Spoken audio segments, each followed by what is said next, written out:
Assalamualaikum warahmatullahi wabarakatuh. Halo semuanya, welcome back to my YouTube channel.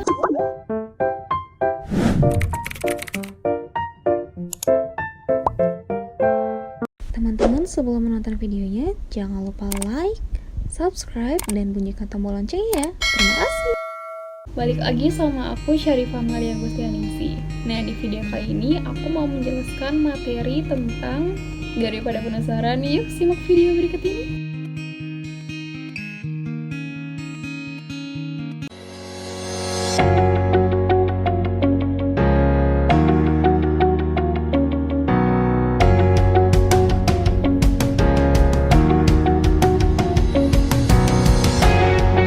Inventory Management atau manajemen persediaan.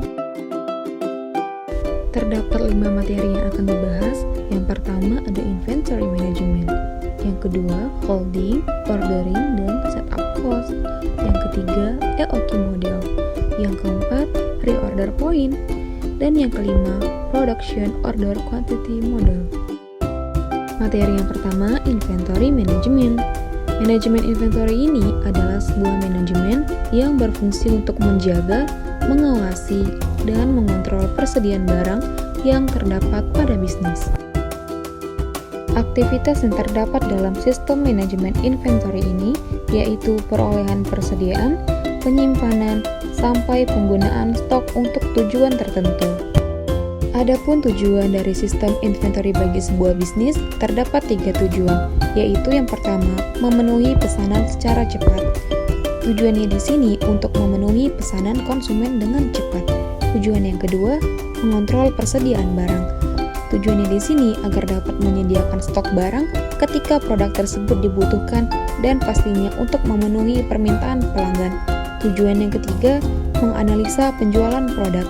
Bisa membuat asumsi penjualan di masa yang mendatang. Misalnya, jika ada barang yang tidak laku, maka bisa mengadakan promosi. Materi yang kedua ada holding, ordering, dan setup cost. Holding cost adalah biaya-biaya yang berkaitan dengan penyimpanan atau persediaan sepanjang waktu tertentu.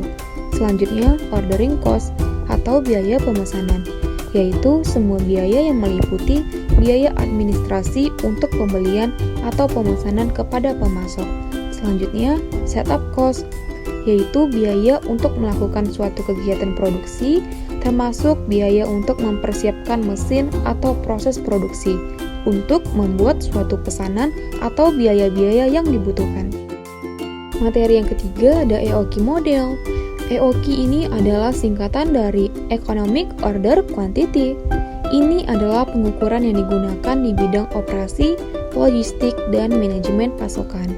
Intinya, EOQ ini adalah alat yang digunakan untuk menentukan volume dan frekuensi pesanan yang diperlukan untuk memenuhi tingkat permintaan tertentu sambil meminimalkan biaya per pesanan.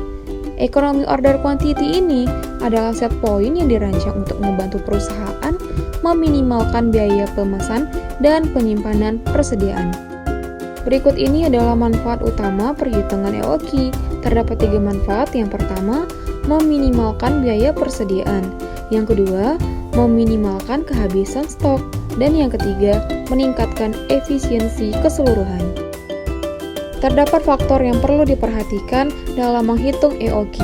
Faktor yang pertama, biaya penyimpanan atau yang dilambangkan dengan H. Biaya penyimpanan atau biaya tercatat mengacu pada total biaya penyimpanan persediaan.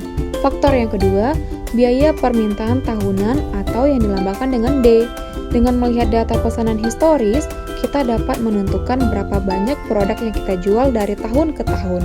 Faktor yang ketiga, biaya pemesanan atau yang dilambangkan dengan S, disebut sebagai biaya penyiapan. Berapa biaya pesanan per pembelian? Ini dilakukan dengan basis per pesanan dan termasuk biaya pengiriman dan penanganan. Inilah rumus dari EOQ. EOQ sama dengan akar kuadrat dari 2SD dibagi H. S sama dengan biaya penyiapan. D sama dengan tingkat permintaan. H sama dengan biaya penyimpanan. Terdapat langkah-langkah menghitung EOQ. Yang pertama, mengumpulkan data. Yang kita kumpulkan adalah jumlah barang, biaya pengiriman, harga satuan barang, dan biaya penyimpanan. Langkah yang kedua, memasukkan data ke dalam variabel. Kita memasukkan angka-angka tersebut ke dalam rumus sesuai dengan variabelnya masing-masing. Langkah yang ketiga, mendapatkan hasil. Hasil perhitungan yang kita dapatkan tadi itu dari rumus EOQ yang kita kerjakan. Materi yang keempat, reorder point. Reorder point adalah sebuah titik di mana sebuah barang yang ada di gudang harus ditambah persediaannya sebelum kehabisan.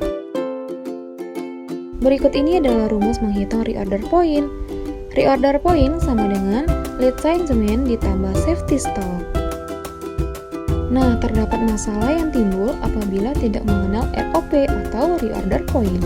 Masalah yang pertama, stok barang menipis padahal permintaannya tinggi. Masalah yang kedua, stok barang melimpah padahal permintaannya minim. Materi yang kelima, production order quantity model.